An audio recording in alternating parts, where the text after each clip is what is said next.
just a bloke in a bar. What is up, ladies and gentlemen? Welcome to another episode of Bloke in a Bar with the great Jason Nightingale, also known as the Gypsy. What's going on, brother? Mate, a bit of this, bit of that, as always. Trying to be everywhere at once and nowhere at the same time. What about you? I mean, that literally sounds like a gypsy.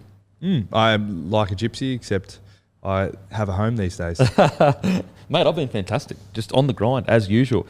Now, obviously, the great Gypsy, Dragons player, 268 games, one club player, premiership winner, played for New Zealand, won a World Cup final, 2008, correct? Correct. Mate, how have you been in post-life of footy? It's been, what, about 3 or 4 years now? It's my third year out now, so it's getting better at it, I think, in my own opinion. In the same time, it's tough. It's a transition world. I feel like I prepared really well. Had a business training, education training, bit of transition, but it's still hard. We work, Lead Athlete Business School was sort of set up to help myself transition selfishly and help teach athletes about business and entrepreneurship and all those sort of things. So I thought I was prepared, but it's a whole wide world when you've been living in the bubble that we wrap ourselves in, that is rugby league. Mate, it's, no matter what you do, it's just tough, man. Even when you think you're sweet, a few months later you might be like, man, what am I doing? What's going on here? You think you're sweet and then you turn up to watch the team you played for 12 years run out in the Charity Shield and you're like, oh, this is weird. Yes, what's that feeling? What is this? Why am I crying? Well, so speak about, do you still do the elite, is it the elite business sport Lead Athlete program? Business School, yep. So business partner, CEO, Beck runs a lot of that. She's definitely the brains, the brawn and everything behind it. We've obviously last year with COVID transitioned to online, and that's enabled us to free up a bit of time and focus a bit on the business. And it's been great. We've done a lot of work with AIS lately, a lot of sports and every sport in Australia now. What does it entail specifically? We do workshops in soft skills, so stuff that you can use while you're playing in your networking, relationship building, social, personal branding, understanding some business fundamentals, a bit of finance stuff, creating a business idea. Everyone's an ideas man, and I'm sure you're not far wrong. I certainly am myself. So, we train athletes in skills they can use while they're playing, and then also things that can help them transition. A big part of it is a value session on who are you. So who are you without the jersey? I reckon that's a really key thing, especially in retirement. It's like, well, you put yourself in the box as an athlete, as a rugby league player, a cricketer, or AFL player.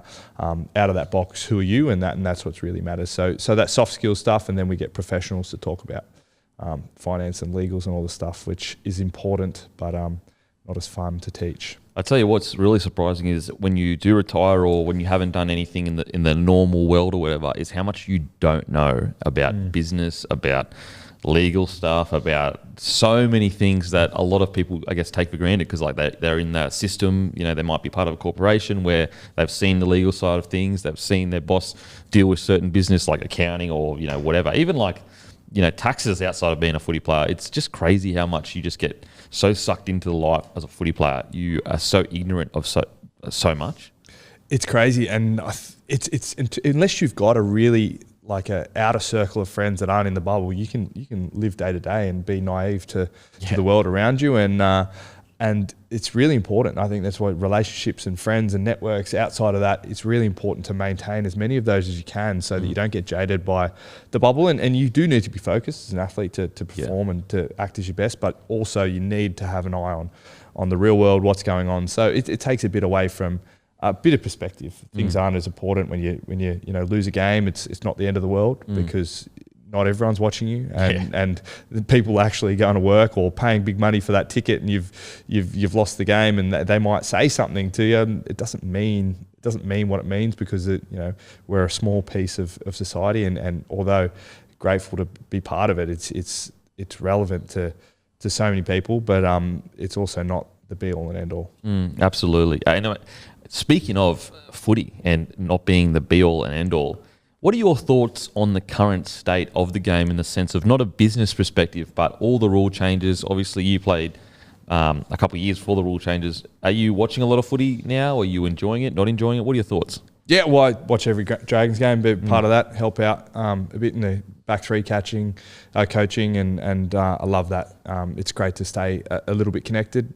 Saying that it's been a roller coaster. I think my perspective and opinion always sits with the players, and I think they've been the ones that have copped a bit of the heat of the rule changes. You've got to adapt and change, and it's people that are getting sin binned and that sort of thing for things they weren't a month ago or 2 months ago.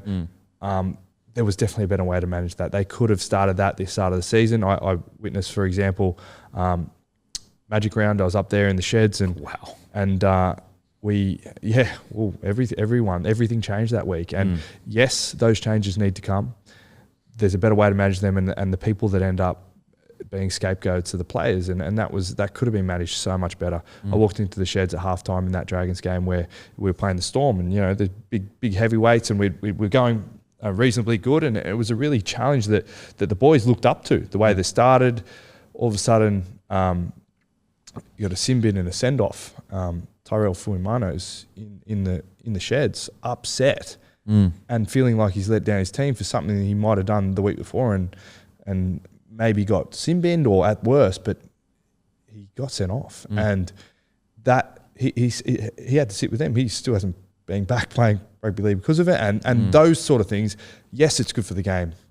It just needs to be managed and directed. My sympathy and empathy certainly sits with players in that sense. So that it just could have been managed so much better, and I think the product has been affected. It's definitely the right thing for the long term. That we're not sure where these head knocks and these discussions, where this stuff will go, but short term pain sits with the players and those that are getting sent off, and the teams and the fans as well that are having their team was being competitive. For us, for example, being competitive against the Melbourne Storm, down to 12 men, all of a sudden it's game over.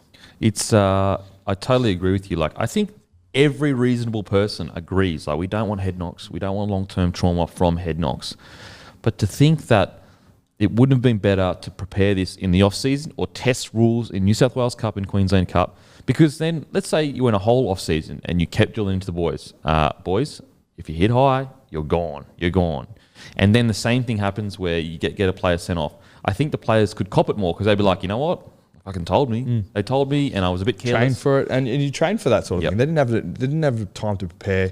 It happened in a heartbeat, and unfortunately, I think as a game, we're still in that reactive rather than proactive phase. Yeah, absolutely. Now, Origin, obviously a Kiwi, but is New South Wales your side? If you're not, definitely. Well, mainly, my dad used to go for Queensland because he was a Kiwi, and we have a big contingent over there. Yeah, there was plenty, but then it came with who most of my mates played for and most of my friends. We had Darius and a few of the boys that played for Queensland, but majority of my mates played for New South Wales, and I lived in New South Wales. I'm very much a New South Welshman. They've got a really strong squad at the moment. Even as a Queenslander, it's exciting to see this young blue side that they've all got a long way to go to cement themselves as great players long term. But when you look at their potential and what they could do, it's incredible. It's pretty awesome watching the centres in game one have such an impact. Like, you look at games throughout the NRL, there's not many, outside of, I reckon, Katoni Staggs, you haven't really seen centres just genuinely dominate games. Maybe Joey Manu when he's on. Yeah, but then again, you see the ability he has when he plays fullback and all these other positions. Yeah. And I think Latrell and obviously Turbo are good examples of that they can play great anywhere, and centre it hasn't been a position where anyone's sort of dominated, but put these sort of they're full-time centres, but in their own teams, the club teams, they're fullbacks. Yeah. The way that they applied some of the stuff they do at fullback in the centres, like carrying around the ball, and Turbo was everywhere.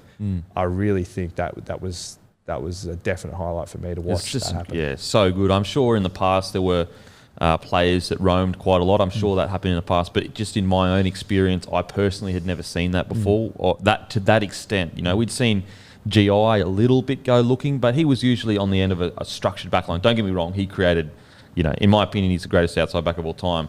But just the the ability of a guy like Tommy or even Latrell just to they were playing on the same side. It was almost like what was it, 80s the Old last school, time? yeah. Old school. Yeah, well, that's it. I'm a big fan of roaming and never being in position. I mean, you were bloody you did always all the time. roaming and getting in trouble for it. Yeah. So I'm sure I think bit of credit needs to go to Freddie for that, for allowing and giving them permission if he didn't, and if he did, I'm assuming he did because they actually looked quite active in their roles there. So that was really cool. And take us back to a young Gypsy, born in New South Wales, but then you moved to New Zealand, but then you moved back to Australia, but then back to New Zealand. Yeah, that sounds very Gypsy-like, doesn't it? It sounds like you were born to be a Gypsy. Grew up in a caravan, and so definitely life imitating life into that, and I think it was So you genuinely grew up like as in a caravan?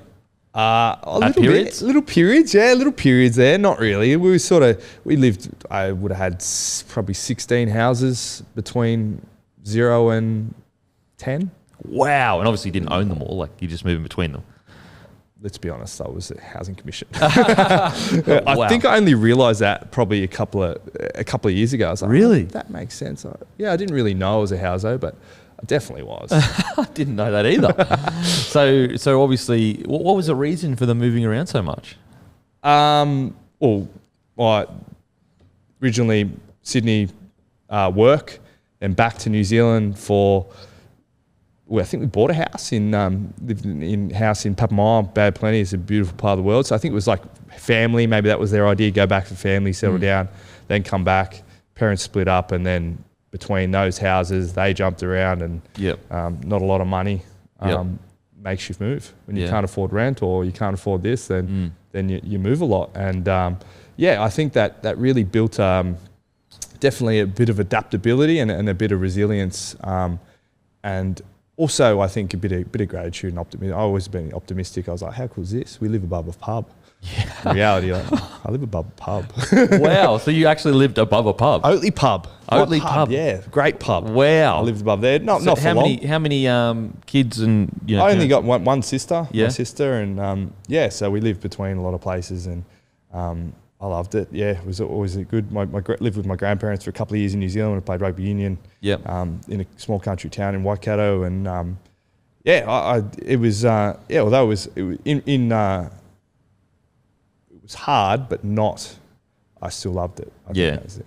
Yeah, I know what you mean. Like when you're young, you kind of just go with the flow, kind of thing. You're not I always think everything's good. I think that's I just think, how good's this? I get to live here. I get to live there. My dad, my parents are for sort of 10 years, and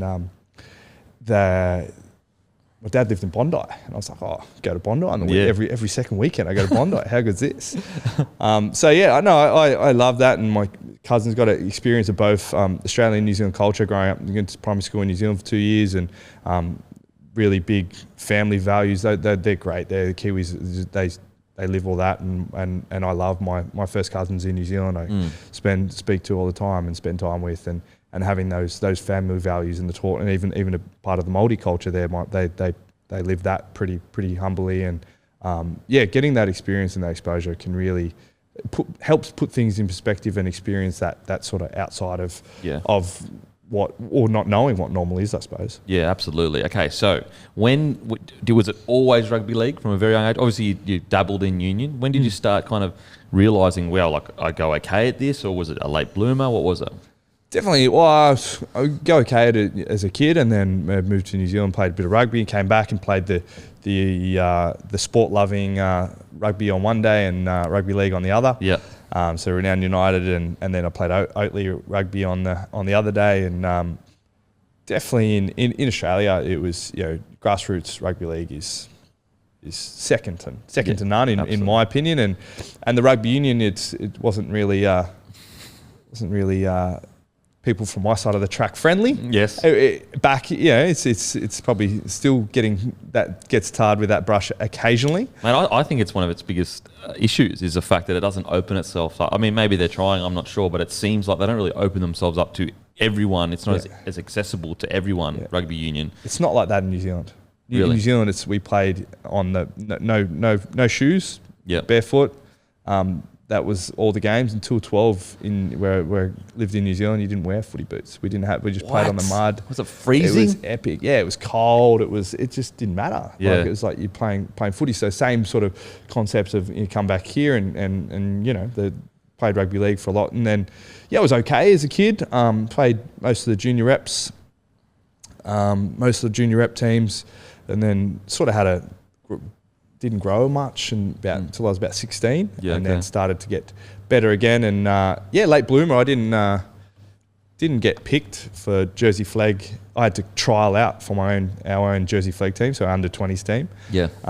Which it was sort of. I was like, oh, it's a bit weird. Everyone else was contracted. Everyone else was already playing there while I was played my last year of 18s for Renown United, and then. Yeah, once I got to that point in that 20s team with Brett Morris, Josh Morris, and Dan Hunt, Chris Houston, Danny Wicks, all these guys that went on to play first grade, I think we had plenty. I realised that it took a bit more than just turning up to be able to keep going to the next level. Okay, and so you had to trial for it. Was there a period or a time where you felt like, oh, this isn't my direction? Like, was it, because like you seem like obviously your nickname's a Gypsy, but in your head, were you thinking, if I put my mind to this, I can play NRL, or was it, I just want to be with my mates and I want to play for this team, and if whatever happens. So it was a bit of that. It was a bit, I think for the trial, I had a guy who I played at Renown United with, and he was the ref. I was like, mate, look after me here. Yeah. I think I ended up scoring 4 tries and 2 of them should have been disallowed. One was a forward pass and one was a blatant obstruction that he didn't call. And I was like, thanks, mate. Thanks, mate.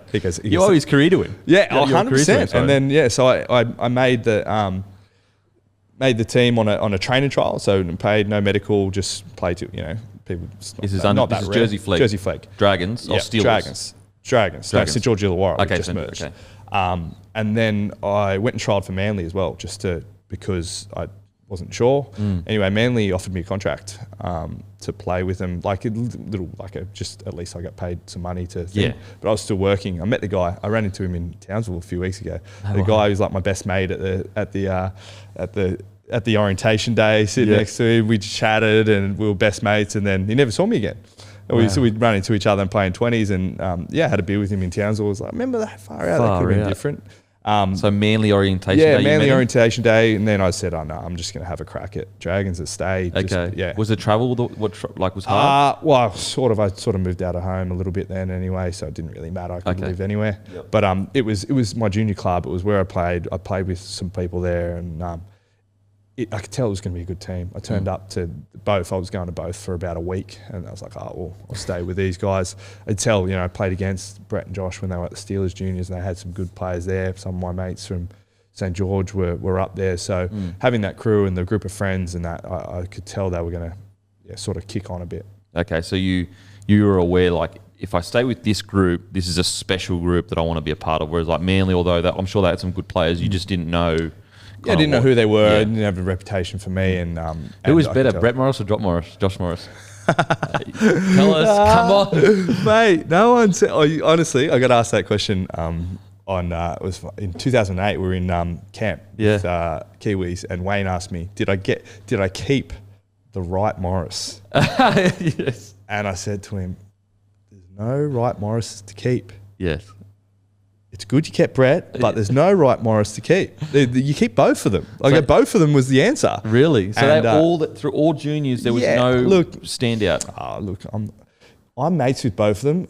Picking one, as you probably know, if you picked one, you're not mates with the other one anymore. So they're best. They're best mates, and they're completely different, and good mates of mine, and they mean too much for me to tell anyone who I think's better, or even to form opinion on that. Really, you know what? They're so good. They're actually they actually are a little bit different players as well. Like Josh was always a little bit bigger as well. Like in his even the way he ran, he's in contact and everything as well.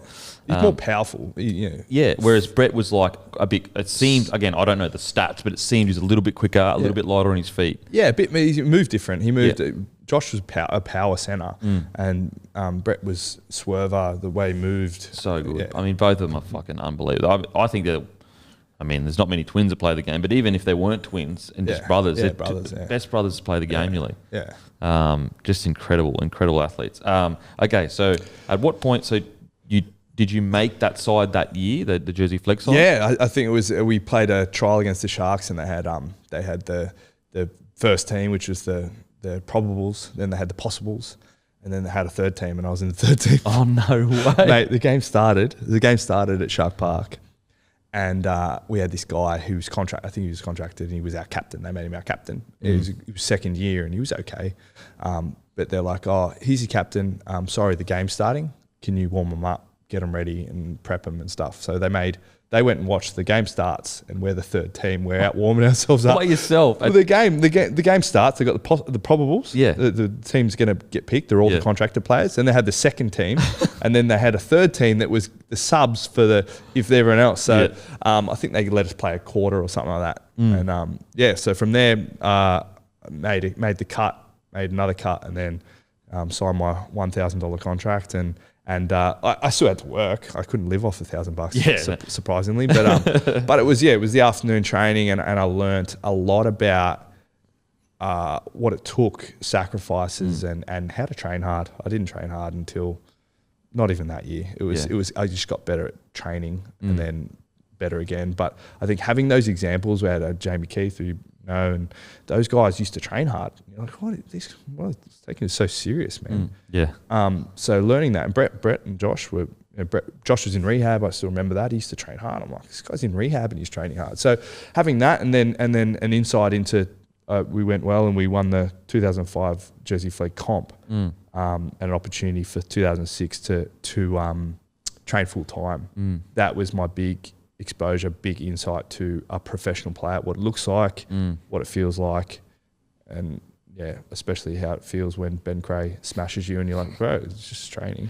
Benny Cray, wow, he's one of the toughest men to ever play the game when it comes to like you play through anything. He used to late shot me in when it was first grade versus 20s. I get late shotted by him. Like, what was this, mate? It's not cool. But that insight in 2006 is what allowed me to go, okay, that's a bit more what it takes. And then I played well in, so they all went up to reserve grade, or Brett and Josh and Hauso and Danny Wicks and Darren Millard and George Adira, all these guys, they went up to reserve grade. Like, sorry, you're not quite ready for that. Have another year of 20s. And I got a lot of confidence out of that 2006 20s year after doing an off season with first grade. And do you remember the first time you rocked up to first grade, or a seminal moment where you were like, wow, this is the intensity that I need to be at? Yeah, it was that 2006 season. I got my groin done. I had osteitis pubis, that old thing, and so I'd never been in rehab before. Never really had an injury, and I turned up. We had a swim coach. Paul McGregor was our strength and conditioning coach. Yeah, and we had a swim coach. I'm like, this is so serious. I don't even swim. I can't swim. I'm like, I got the country kids covered, and I can beat most of the islanders, but other than that, I can't swim. And we have a swim coach. He was South African, and it was scary. And they made us do laps in the pool, and I was like walking on the bottom, and they spraying me. I'm like, well, mate, this is rehab. Like, we're not meant to train hard. Anyway. And I think I was making an excuse in the gym for something later on. And Dean Young lived his life in rehab, especially from that point, 2006. He absolutely sprayed me. He goes, really? What do you think you're doing? Like, this is we train hard here. This is not just something you do until you get fit again. You get fit here. So that was probably a seminal moment in going, okay, penny dropped. You can get injured, and when you get injured, it's time to work hard. So that was, and I reckon that sums up a lot of professionalism in athletes. It's quite easy to run and train hard on the field when you're doing what you love. It's not when you're on a grinder or on a treadmill or on some apparatus that doesn't relate to the sport, playing the sport you love in that moment. Mate, absolutely.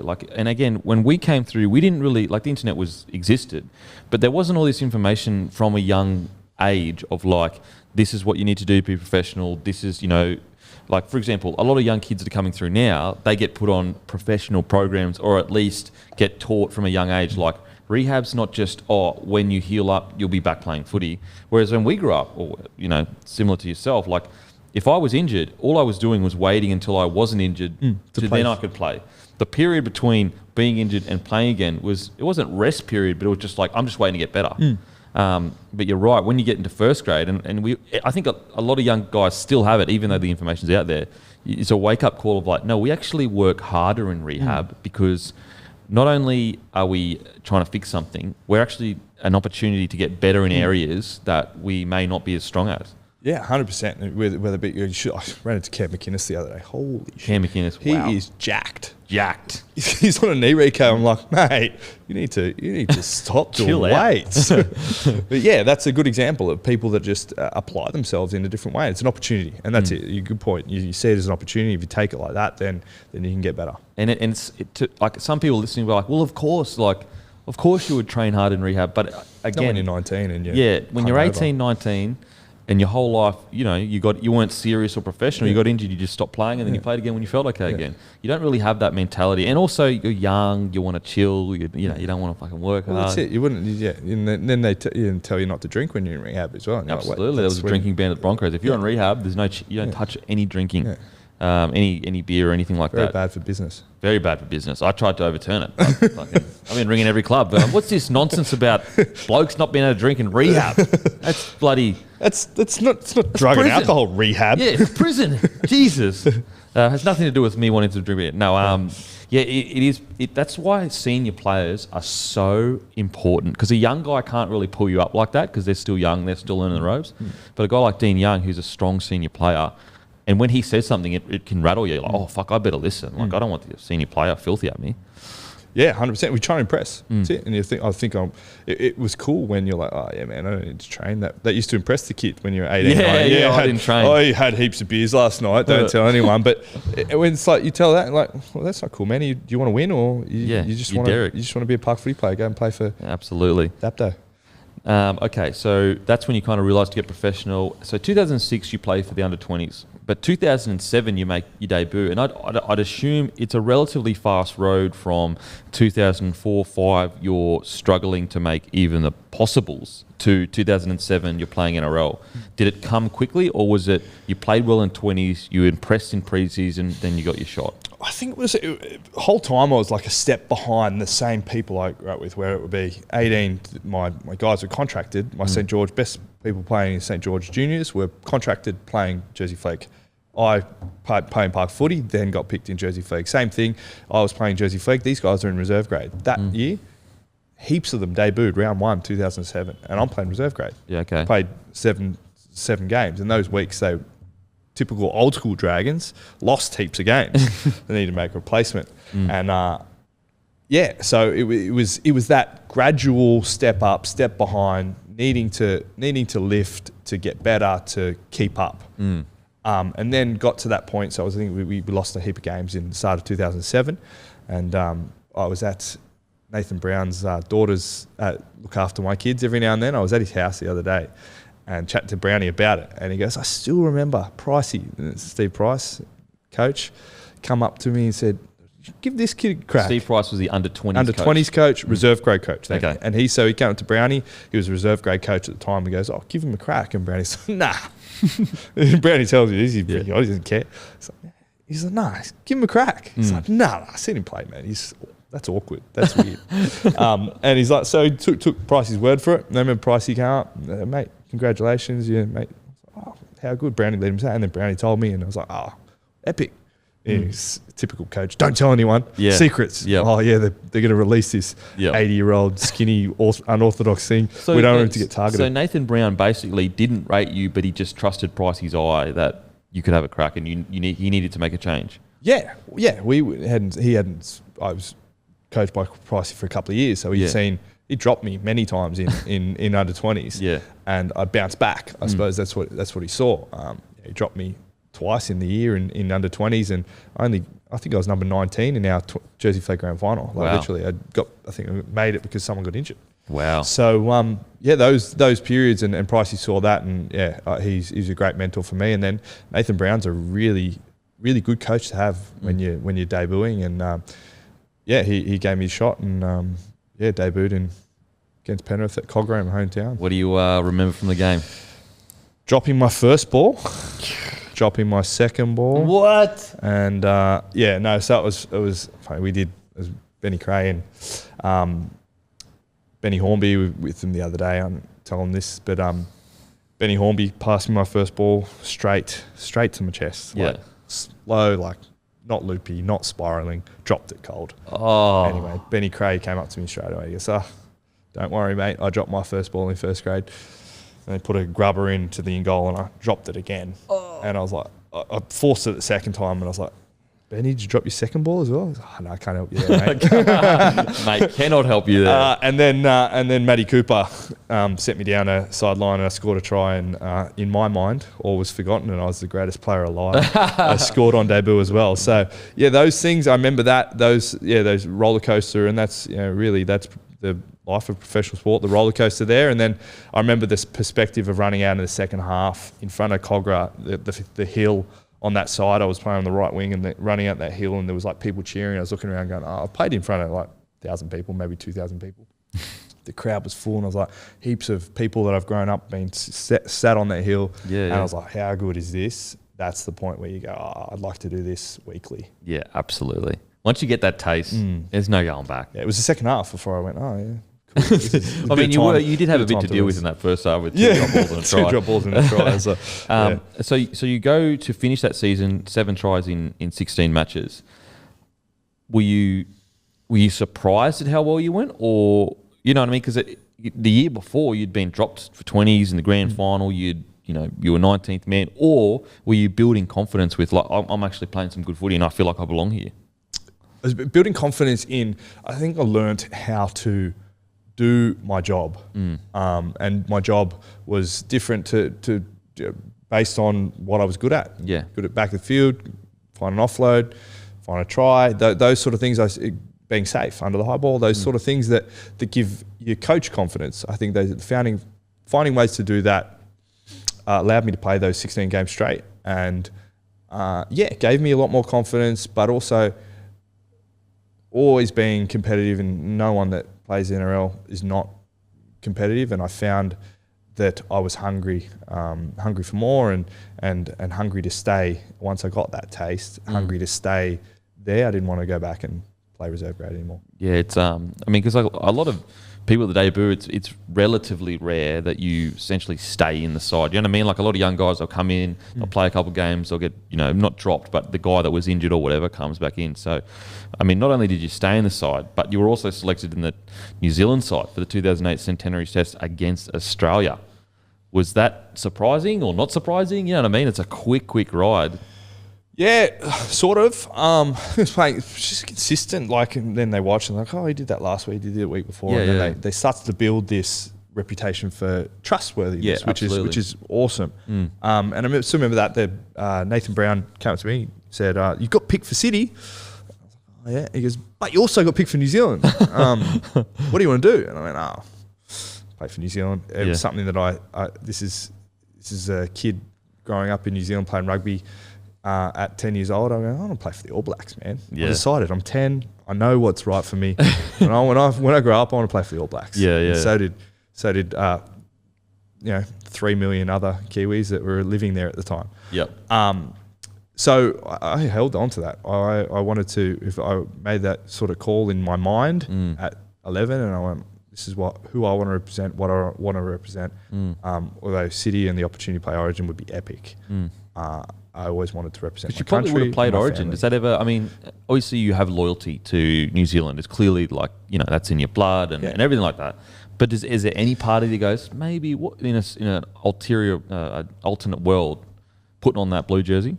I was 20 and I had made that decision at 10. So not really. I didn't think it wasn't. I would like to represent my country. That was more important to me than. Playing Origin. Yeah. It's interesting because Benji's, I mean, he's an iconic Kiwi player, but he says the same thing. He says, like, New Zealand is first and foremost. There's no itch to, not there's no itch, but, from I guess, as an Australian that is a Queenslander, like, it is a massive desire. Like if I could have ever put on that Queensland jersey, it just would have meant everything to me. Whereas I feel like the black jersey for you, that's similar, you know, everything to you. I love New South Wales. I grew up here. All my friends are here. Like, but my family are all Kiwis. Every going back from, you know, the equivalent of the New Zealand First Fleet. But wow, really? They don't. I didn't think they got convicts. I don't know what they sort of Scottish. A lot of Scottish settlers and a lot of Scottish settlers and all this. So, what are your thoughts on? You know, there's been every year we have eligibility chats. Yep. And I guess as a proud, you know, I mean, you're a semi-proud Australian too, but as a full-blown Australian, I like the fact that we get to. I would keep it traditional.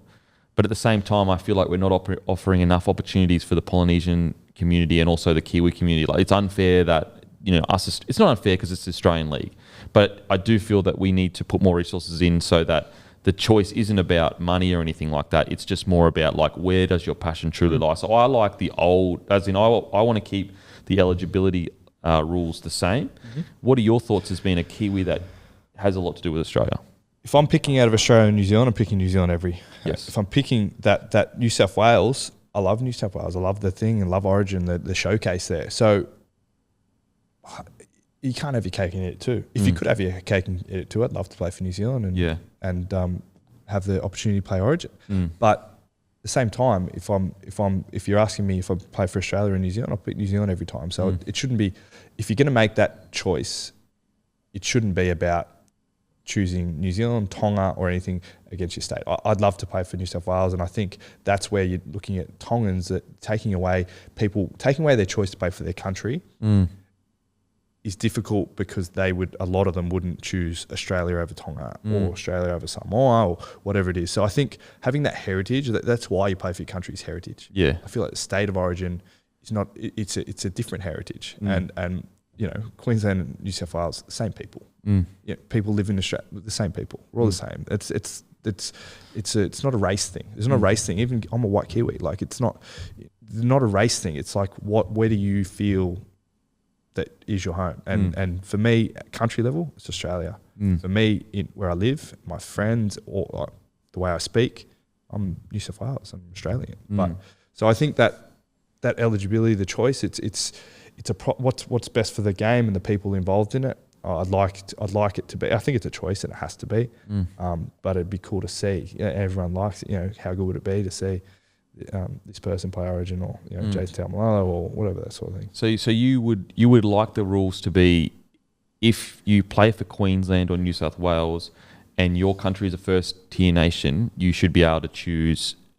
You would like it to, not you should be able to. But I think to protect the brand and sacredity of Origin, I just don't think, especially second tier nations, should have to sacrifice, and I think those rules are great. Yeah, those are great. Yeah. But as a Kiwi who was born in Sydney, I would have liked to have played Origin, but not more than I'd like to play that. But and you can't have your cake and eat it too. So I think the Origin, the rivalry, and all the sanctity of it, as long as it doesn't take away too much from eligibility at the international level, then it's play on. Yeah, it's such a complex. I'm sitting on the fence with that, aren't I? Well, no, it's such a complex conversation, you know, because Australia is such a melting pot. Yeah. You know, so it is so hard to find, like, what is right and what is fair. Now, I'm on the side of, like, the traditionalist, in the sense that I feel like if you had players that have more connection to, say, another country, they may not have the same passion towards Queensland and New South Wales as a person that is like, Queensland's my state, Australia's my country. Just like, you know, let's say there was counties in Tonga that played together, and I lived in one of those counties, but I wanted to play for Australia. I would feel like I would be taken away from a young Tongan kid that is so deeply ingrained within that country that he would play for that county and Tonga. But on the flip side of that is I think it's like 60% of our NRL, you know, makeup now is Polynesian or Indigenous. So it's not as simple as, like, it's not really as simple as that. No, it's not as simple as that. And I think that's it. Like, it needs to be a choice thing. Yeah, look, everyone would choose both. The ideal to play Origin and their country would probably be what they choose. So I think for the sanctity, it's quite a sacred thing to play for your country, and so is Origin. It's that privilege. It's a privileged position. So you can't just, you got to draw the line in the sand. But how many examples of, you know, this guy played here, Greg Inglis and Luke Yeah, Keary yeah, and I know. all this. It's so tough. You can't. It's not even a country by country. It's a state by state thing, and you need to have that passion, and that needs to be part of who you are. I would, and so if I didn't have that passion, I chose to play for Queensland, and then I'm representing a country like Australia, and I'm Tongan. Like, well, I'd rather play for Tonga. I should be playing for Tonga. I chose this because I want to play Origin. Yeah, that's where you're taking away. So if someone's passionate about Queensland, and then they want to play for Tonga, you make them play for Australia. I think that's where it's at an international level. You want that choice. Yeah, it's such a complex issue, and I just don't know what the right answer is, honestly, because I can see both sides. I can see traditional side, but I can also see, the growing. It would grow the international game more, but would it water down the rivalry? I'm not sure, but it's very much smarter men than me will fucking come up with the answer. That's for sure. Okay, so you play for New Zealand. What's it like putting on the black jersey, running out, do the haka in front of Australia? Like, what was that like for you? Yeah, pretty epic. My debut was at the Sydney Cricket Ground on the Centenary Test, and flew some family over from New Zealand. This wasn't a happy haka though, was it? Nah, Happy Haka was like 4 years in. I was like a veteran. Okay, veteran happy haka. Veteran.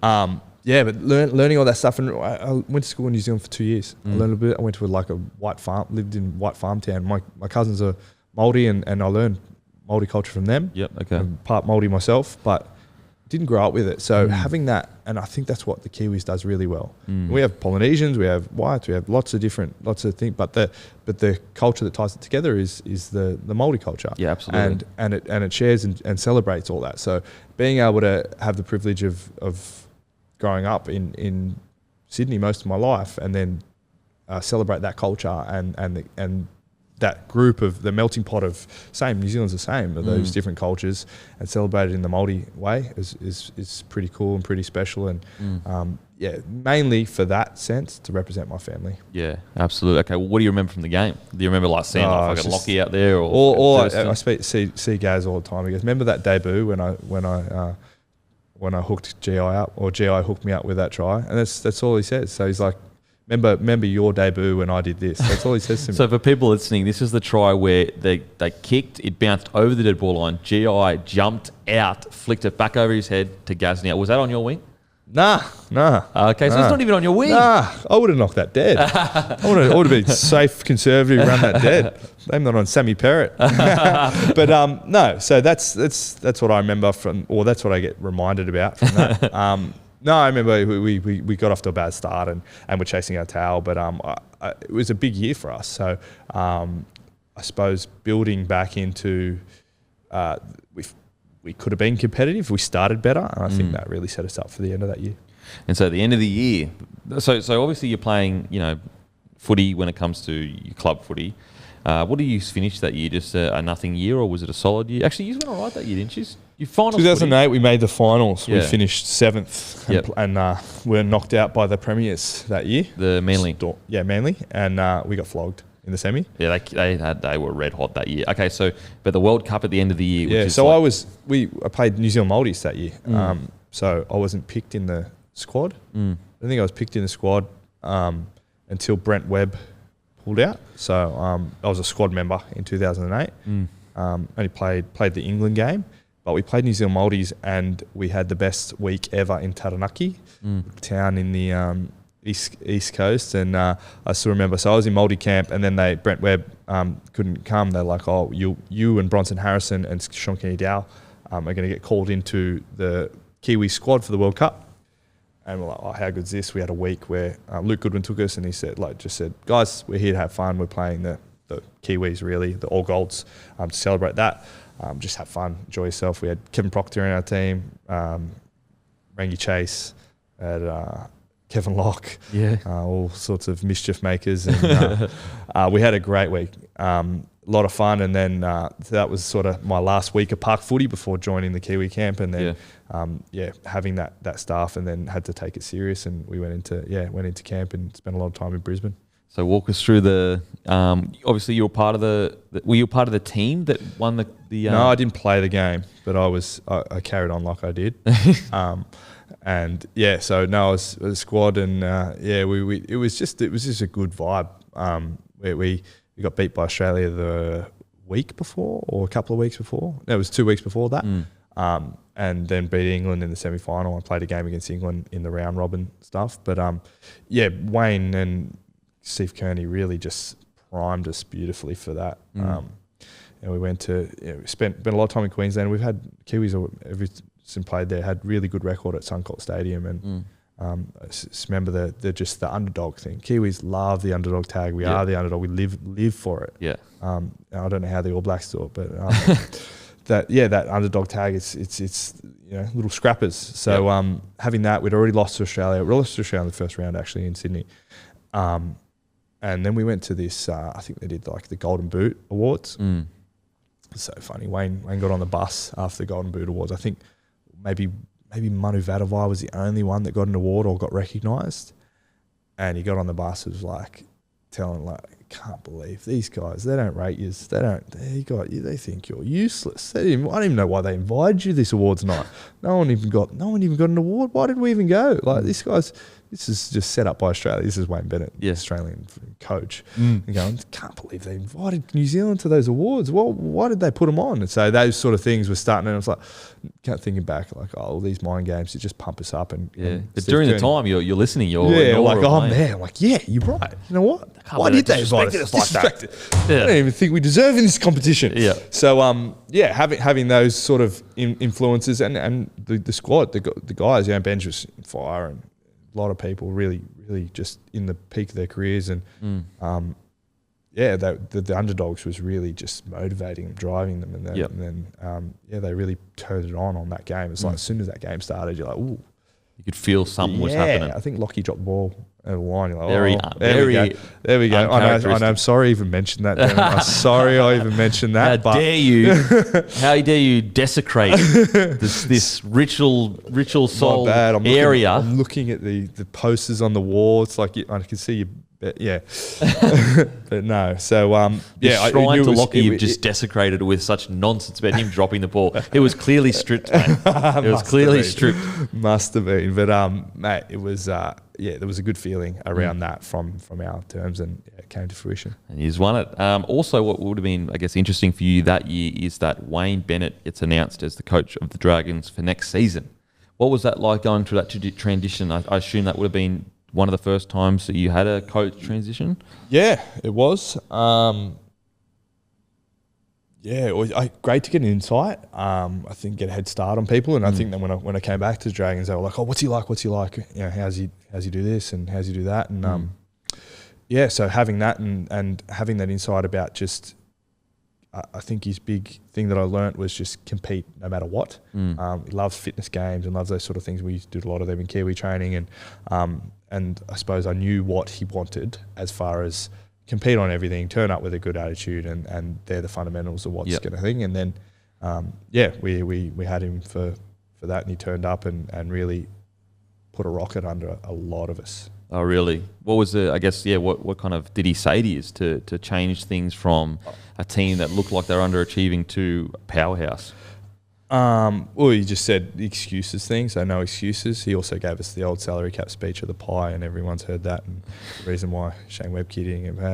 Anyway, he gave us that pie and what it took to win a comp. But the people don't know the speech. What was the speech?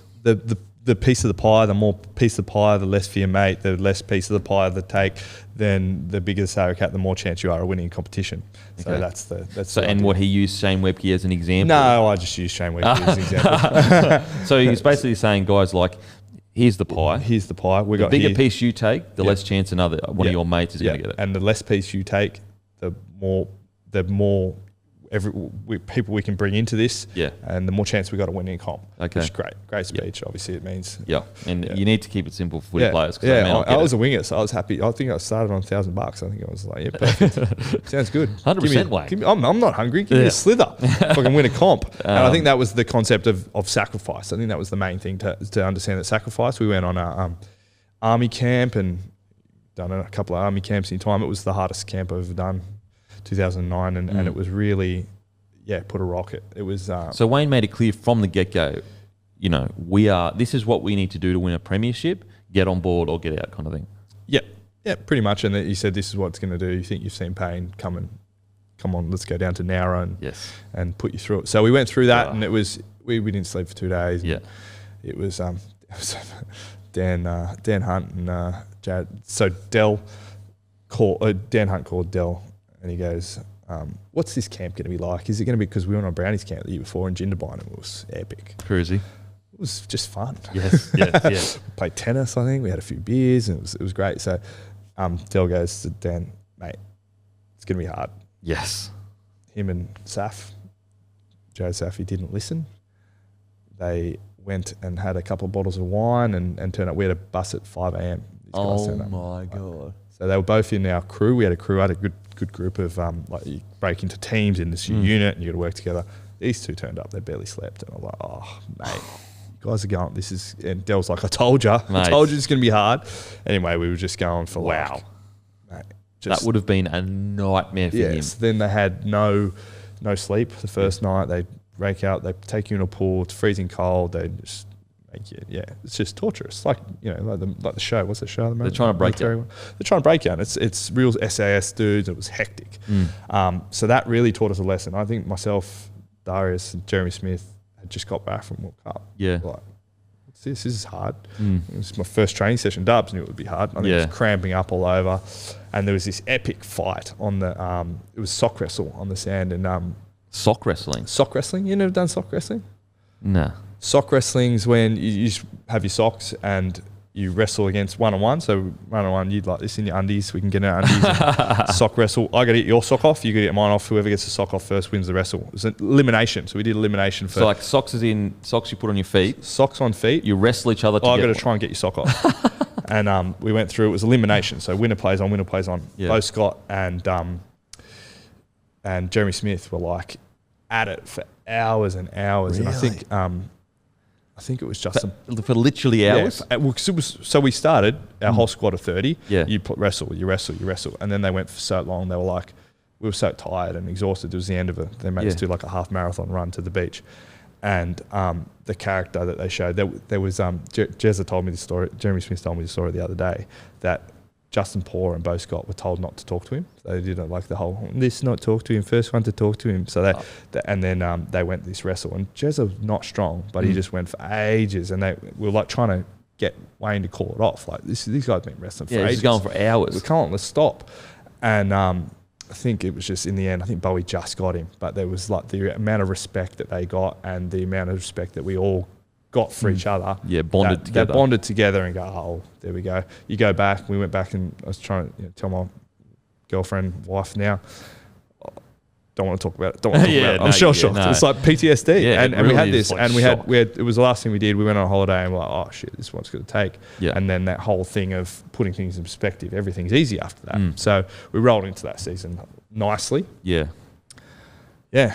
Well, I mean, you rolled in nicely, but you personally, you ended up starting in the feeder side that year? 2009? I ended up playing... No, I started most of it. Then Brett shot out of a cannon and was playing for Australia within halfway through the year. Yep. And I was playing off the bench. So I played back row, played fullback, centre. I played off the bench for the Kiwis that year. Yes, 38. Yeah, they lost the Anzac Test. Yes, so I was playing off the bench in all these different positions, and it was great. It was great. I was great, other than the fact I wasn't starting on the wing where I was doing it. I was benched and playing all these positions, but the amount of stuff that I learned and the fact that Wayne had faith in me to put a 88 kilo winger who in different positions, and trust me, he really just wanted to pick his best 17. Okay. And to be in that was great. I came back from injury and played one game for Shell Harbour in New Zealand, actually. So you were playing for Shell Harbour whilst you were playing for New Zealand? No, in New Zealand. I played for Shell Harbour. Oh, against the Vulcans. Against the Vulcans, back in the day. You were there. I was probably playing. You were there. Yeah. I chatted to you then. I remember you were there. We played at that. Remember that track out the back? Mount Smart number 5. Yeah. Yeah, I played there, and that was my one game Reggie's. I come back from a hand injury, and then I put back in team on the bench. And that's crazy. That's crazy. Yeah, it was.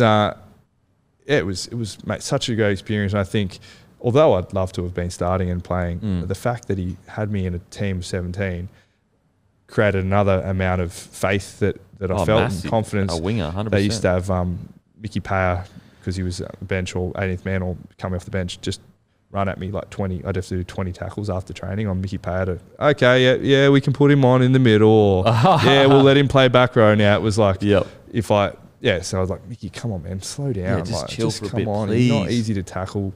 I'm only small. He was a big boy, man. Big, thick thing. And yeah. Okay, so 2009, you win the minor premiership, but it's seen as a disappointing year because you looked like you could have won it, but you didn't. What happened there in those final games? We got Jared Hayne in the first one. Yes. So that was, he was just unstoppable, and we didn't stop him. And then we went up to Brisbane, and we got Lockheed up there. Yes. So we got Hayne into Lockheed. Yeah. I'm pretty sure maybe Jared Beale broke Lockheed's jaw. Broke Lockheed's jaw? Because was it like Lockheed's last home game or something like that? Or that might have been 2011 actually. That might have been. Yeah, that was probably the next one. The last one. So we got Lockheed. I'm pretty sure. I mean, if you're playing the Broncos, you probably did. Yeah, we got Lockheed, and so straight sets. We had to play from first to last, and losing to Para and then going to Brisbane, and you know what it's like up there. You've it's beautiful. Handed out many spankings. I love it. So it wasn't ideal. We went out straight sets, and I think that crushing blow. We were top of the world, and then this is all too easy. Oh no, it's not. We're gone. Yeah, wow. What was would have been a devastating blow to go from minor premierships to bounced out to you know what I mean? It was, bounced out straight sets, and these guys like Benny Cray and Dean Young and Coops and Gaz was gone. He was speaking French. Were part of that 05-06 dominant year, 04 when they had star-studded teams and the chokers tags came back out. Yeah, and we didn't know a lot about it. But it certainly read about it. And that was a pretty hectic time for us to, and probably just a reality check really. We'd been okay, and then we'd been great, and then we'd gone out straight sets. So 2010 rolls around, the Big Dell retires, you cement that spot, and it's the year that you win the premiership against Sydney Roosters, where you score 2 tries in the second half. You play 26 matches. You also make the wing for Rugby League's World Team. I mean, wow. You also score 3 tries in 4 games for New Zealand. Would you say this is the best year of your career? Maybe? Mate, it was up there. Yeah. So it was, we had win the comp and won the 4 Nations, and then went away with 15 of my closest friends to Byron Way for a couple of weeks. And it was the one real off season where I just said, nah, I can do whatever I want now. And I still remember it was 2011 was a tough year, especially for, just to come back and go back to the off season. And I remember calling when it was time to go back to off season and calling Nathan Feen. And he goes, I'm not going to train. I go, what are you doing? He goes, oh, well, remember that World Team of the Year? We were going to wait for training for that, don't we? I'm not going back to training until this World Team of the Year plays a game. I'm not missing out on playing this game. Mate, getting the accolades like that, you're like, well, that's awesome. But it's awesome to be mentioned in that sort of thing. And unfortunately, the World Team of the Year got no one to play, and it was the only year I made the World Team of the Year. But having those sort of things, it was like everything fell into line, and you'll never have an off season where you get to enjoy it as much as when you win a final, and then for us to come back and win the 4 Nations for the Kiwis was pretty epic. So walk us through the run into that grand final. You guys' defence was just like a brick wall. It was just incredible to watch. Did you have a feeling in the team, or was last year, did it make you nervous because you did get bounced out? What was that final series like for you? I think we were much better prepared for the fact that we weren't unbeatable, that Wayne had been telling us we were unbeatable, and then we lost. It's like, see, I told you we weren't unbeatable. Well, you told us we were unbeatable. So then we got to the point where like, okay, we learned what not to do. And we built in nicely. We started like a few weeks into just before the end of the season, said, let's do a grand final, like a finals type preparation. So we went 24, I think we played South, and else we had a really good run in and played really well. We had the shakes at the back end of Origin like we usually did, but then we got back on track and we're ready to go. So it was building nicely into the final series. Everything was going beautifully, and we got to spend a bit of extra time out at Bondi. We camped at Bondi. I think Wayne won some conts there. The building's not even there anymore, the Swiss Grand. Yeah. And yeah, we just were close and confident and definitely had a very siege-like. We're just insular group. We were going out and doing fan engagements and spending a bit of time with friends and stuff. But really, as a team, we were moving as one, and felt like we were, especially in that defensive you talk about, we felt like we were uncrackable. Yep. And yeah, we were until we probably played the Tigers in that semi-final. Yeah. So what happened in the semi-finals against the Tigers? Started off no good. Benji did some tinny thing where it shouldn't have been a try. And, I think he set up a try or scored a try, and we were down at halftime. There was another offload. Robbie Louis scored, and we're down at halftime, and we weren't used to that. We were good front runners, and we didn't need to be up in front by much. But that was the sort of thing we were building a lot of our season on, is getting a lead and holding on to it. And Darius would be out the back and throw a long ball to Beamos and score a try. And mate, their connection was crazy. It was just like clockwork. Yeah. You so almost guarantee it. Yeah, like, it was like, there you go, another try. We sweet, fall over and high five each other, and happy days. We'll just defend for the rest of the game. But it didn't turn out that way. And I remember that halftime speech from Wayne. It was one of the only ones I listened to. He said, "They can't keep playing as good as they are. They're playing great. They won't do that again. You keep playing the way you're playing. We'll win. Be sweet. They won't keep playing like that. They also they've been jamming real hard and negating a lot of Sowie and Gaz, who'd come back from France by this time, on their right edge. So they came up and said, we'll shift it early. Lottie's jamming, blah, blah, blah. So we went out with the game plan that if that happens, Sowie's just going to zing it. And we're back out at half time, and they still kept playing good. Yeah. Wayne told us they weren't going to play this good. So it was a grind, and then got in the second half, and Sowie zinged it and bounced past, and Gaz hit me, and made a break, and I think that was to equalise it. Yeah, equalise it back up, and scored under the post. Dean Young hit me with the inside ball, and I was like, it was a pretty epic feeling. It was a grindy game. It was tough the whole way to the end, and not long after that, Sowie just slotted a field goal. He was lifting this, and mate, we still almost lost that game. But it didn't feel like we were going to. I think we were just too so confident that you'd get it, find a way. Found a way, and we did. We found a way, but I think watching it back, probably weren't that dominant. Considering won by a point and almost lost at the end. So that was epic, and that extra bit of war hardness we needed to go into the GF. And so you go into the GF, and what do you remember from the grand final? Just being like a buzz, same thing, same routine. Everything was pretty similar. All the events, very much keeping to ourselves, enjoying each other's company. Going to coffees and eating sushi most days, and walking down the beach, and really living a normal existence in camp. Until the game, and then the game rolls around, and had a whole bunch of energy. I couldn't even just felt like I'd been hit with that much adrenaline. The whole build up of the day, and it's impossible to not feel ridiculously energized. And we get to the game, and same thing, didn't go to plan. They played, they turned up, they had a game plan. Ryan Smith obviously had them ready to go, and I think they scored 2 tries in the first half. We scored our first try, but they were in front at half time, and it wasn't really going to plan, but that was one game where it didn't feel like we were far off. We were making some uncharacteristic mistakes, and I think all that we'd been through to that point was going to prep us to go good. And so the second half, you scored 2 tries. What's that like? Yeah, that was the second one was epic. Yeah. The first one was like, we're in front now. We're back on track. Yep. Back to business. Let's go. Yeah. The second one, it just felt the momentum. Yeah. Felt the momentum shift. We were in front by an amount of points then, and that was the straw in our momentum that broke their back. Yeah. From that point, it was just a tries galore, energy galore, and I felt like I could have played for 3 days. Yeah, it was that crazy. I was that energized, and everyone else must have been on that same buzz. Yeah. Can't speak for everyone, but having that feeling, I don't think I've ever had a feeling like that in a game where I could go forever. I felt energized in plenty of games, but not.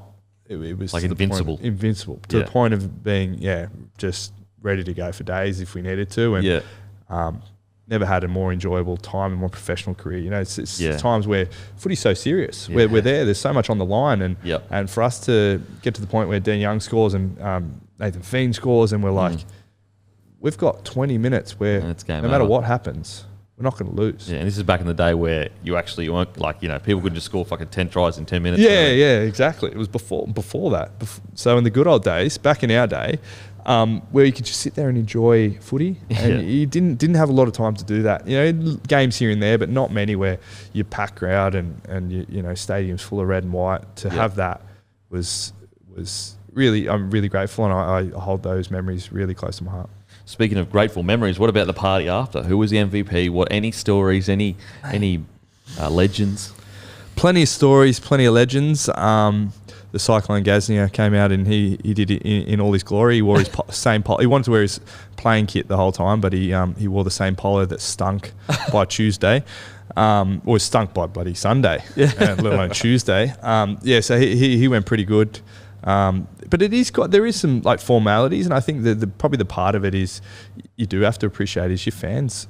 Absolutely. Right, especially our fans. They waited 31 years. Yeah. You got to bring them into it. And you got to make sure that you celebrate that. And we went back to Cogra Oval, and we celebrated it with them. And the stadium was packed, and it was a sharing. That was the time to break out of your little siege and out of your crew and celebrate with everyone. So friends, family, fans of, you know, been waiting generations, some of them, for this to happen. So we shared that. We went down to Wollongong, and then we started Monday night. We started celebrating, really.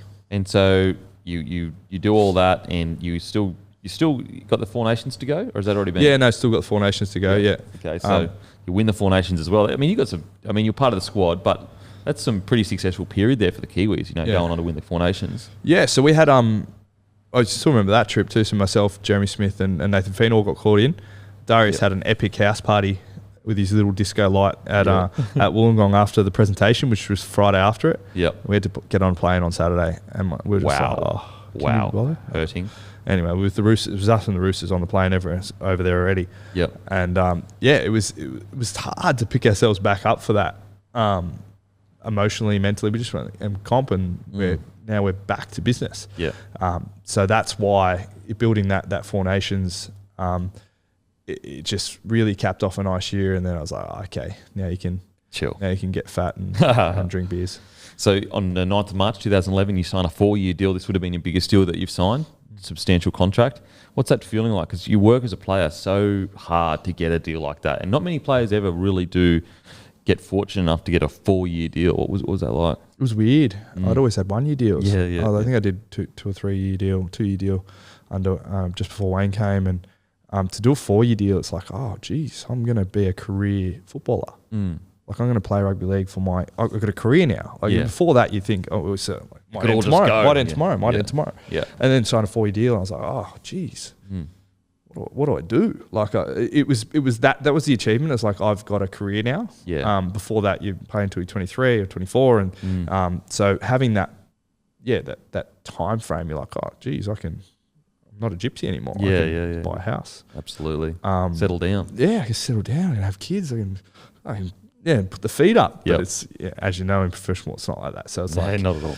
Not like that. And but to have that, and I'll go, well, I'm only a couple of. The other thing was like, I was be 27 at the end of it. I'm only a couple of contracts away from staying at this club forever, and that's a privilege in itself. So I started thinking like that, security, and I could, I suppose, feel comfortable and then start to plan new goals, new objectives that weren't as risque. And so you also win Dragons Player of the Year that year. You know, that's to win your club's Player of the Year. It's one of the best awards you can win because, you know, that's what you live and breathe every single week is your club. You know, like it's a very special award. What was that like to win that? Yeah, it was epic. It was awesome. We still had a great team in 2011. We definitely underachieved, but it was the sort of I think 2011 and 2015 were probably my best 2 years. Yeah. You know, as far as myself individually, where things came together and everything worked. My body was in order, and So having that and being recognised for that at our club level was awesome. You know, we didn't win the grand final that year, but I played good footy and some of the best footy of my career, and to get those sort of awards is great, especially when the club means so much to me. And so Wayne moves on that year as well to the Knights, correct? Yep, correct. What was that? You know, you're a player that signed a 4-year deal with the club. So, like, I assume when you signed that, you're probably assuming that Wayne's going to be there?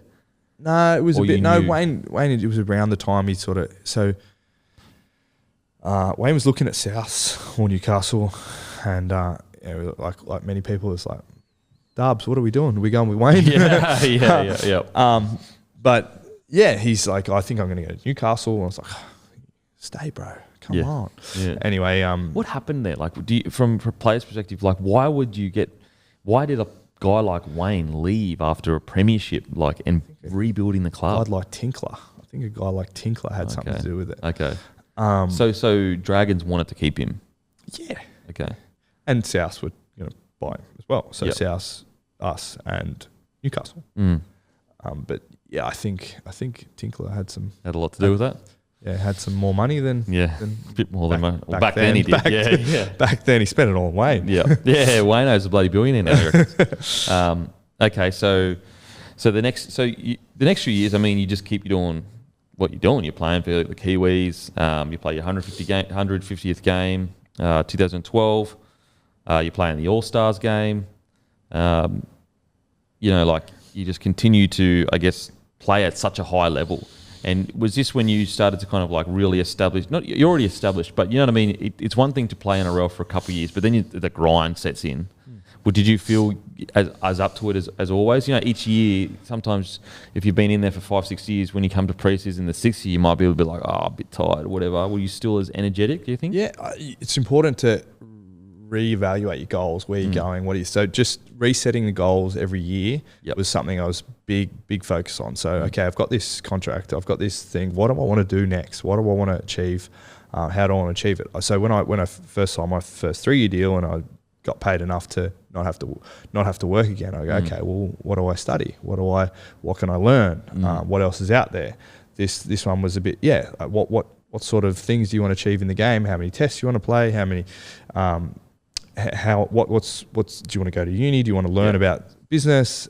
So reevaluating those goals when you check tick, okay, what did I cross? What do I need to improve? So always ambitious, always trying to improve and grow. One of my core values is growth, and you've got to get better. You got to get better and find a way to improve. If you're not finding a way to improve, then you might as well, you're going backwards.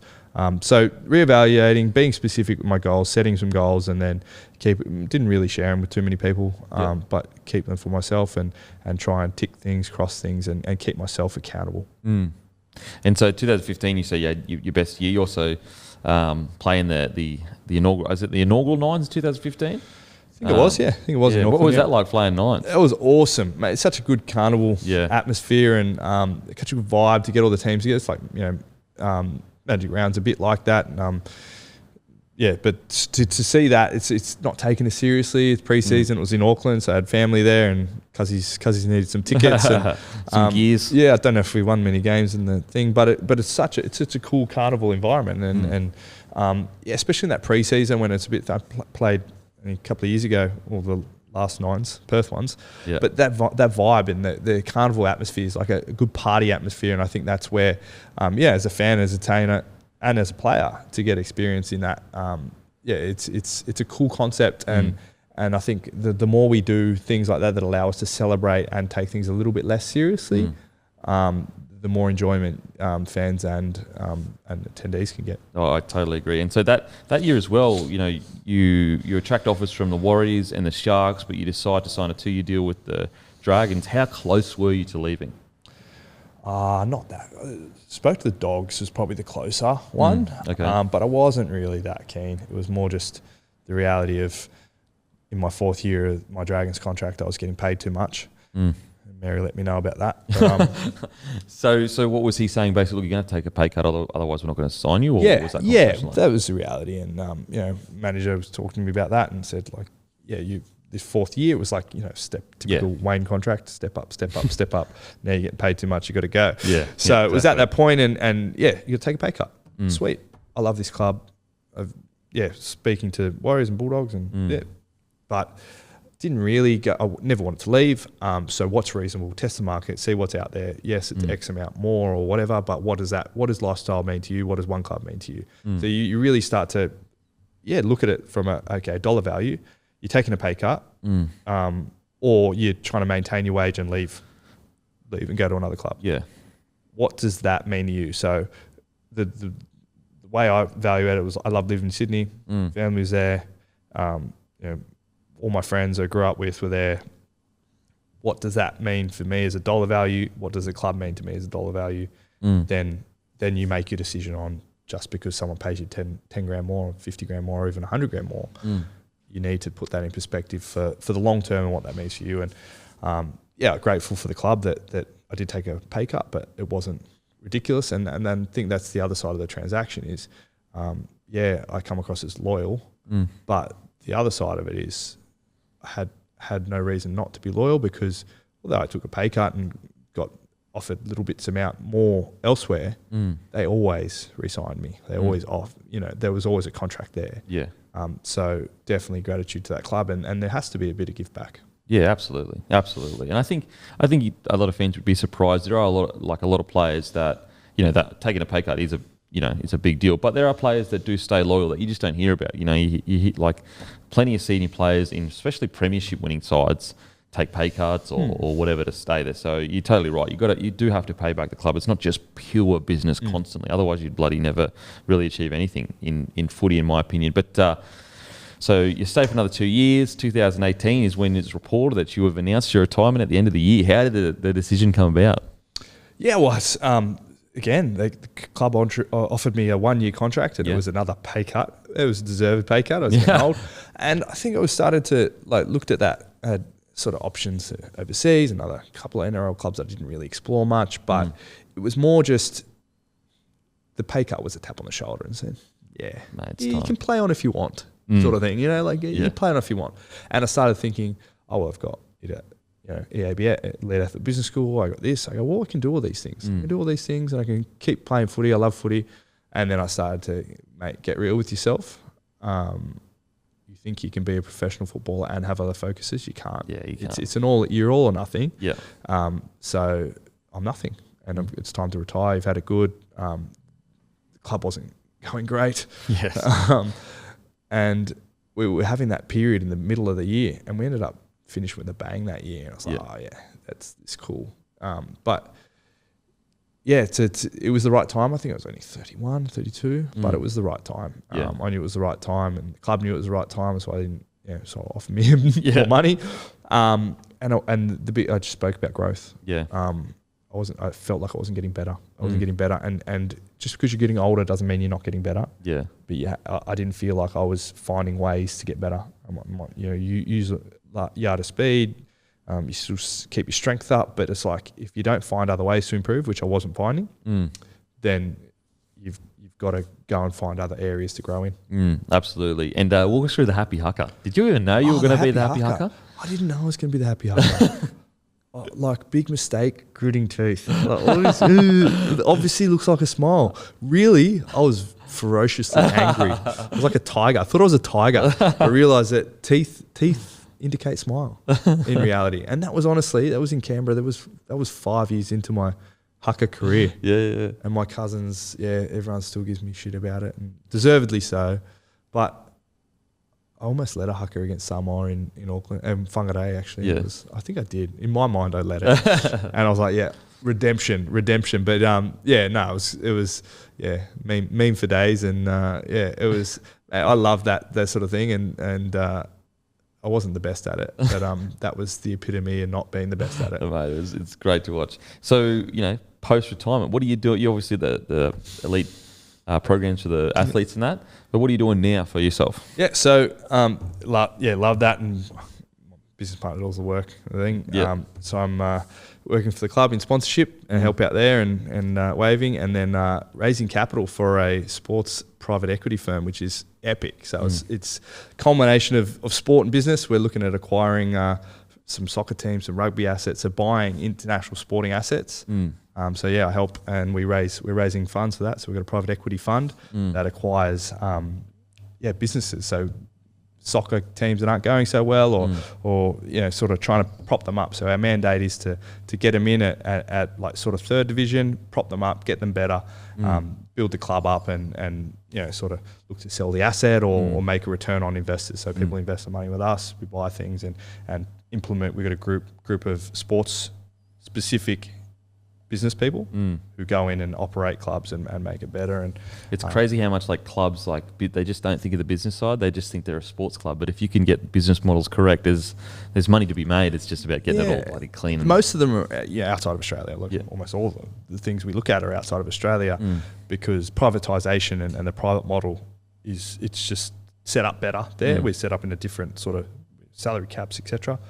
Whereas the private model is huge overseas, everywhere, and especially in soccer and rugby, and these clubs are everywhere. And there's trade, people trade. There's so many dynamics. I love sport. I love the business of sport. And this is a good culmination for us. And Australia loves sport. So we're Australian Sports Fund investing and acquiring European, American, whatever business assets and sporting assets. So it's definitely a great alignment of a couple of my loves. Sounds exciting as. Yeah, it's epic. I love it. So working there, and we got a great team. Athlon CIF it's called.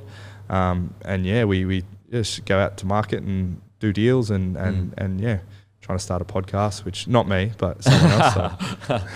So. It's crazy, like when you get into that world, like the amount of money that's moving around is just like blows your mind. It almost desensitizes you to money. You're right. It does. And you see to people and they're like, oh, you're sort of starting a family, like, scrapper coming up. Just found out I was a houser as a kid, but you got in these people that are sort of family offices, and what is a family office? It's like, what do you mean you've got money and you just give it to people and punt on things? It's like, so it's a crazy community, great people. It's full of rugby union types, but I tell them about my 2 years playing for Morrinsville. But no, I love it, and it's a great bunch of people to work with, and it's a good alignment of sport and business and everything I love. Boom! Thank you so much for coming on, bro. Really appreciate it, and good luck with the exciting venture. Thank you, mate. Thank you very much for having me and finding the time for me, Denon. Come on out. Well,